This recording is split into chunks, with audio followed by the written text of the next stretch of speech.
saw this reference to humans being injected with plutonium, I immediately thought, my God, how could they have done this? And what happened to these people?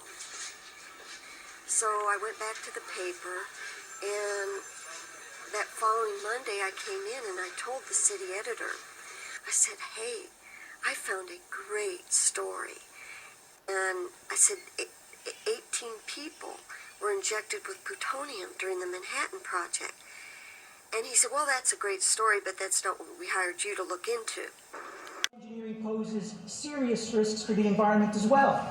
Geoengineering techniques may alter precipitation patterns, produce droughts, increase acid rainfall. Aerosol particles sprayed into the atmosphere could accelerate ozone depletion or reduce the total sunlight that reaches the Earth's surface, impact agricultural production, or reduce solar power production. Sulfate injection into the atmosphere could increase acid deposition in the ocean, possibly beyond biological thresholds. Geoengineering may pose unknown stresses on ecosystems and biodiversity. Now, some of these proposed techniques are not easily reversible if the effects are not what were intended. As Newton said, what goes up must come down. Any particulates in the air will eventually fall to the ground on our homes, our businesses, the land, the water, our persons. Farmland covers about 10% of this state. Aquaculture is an important part of the state economy.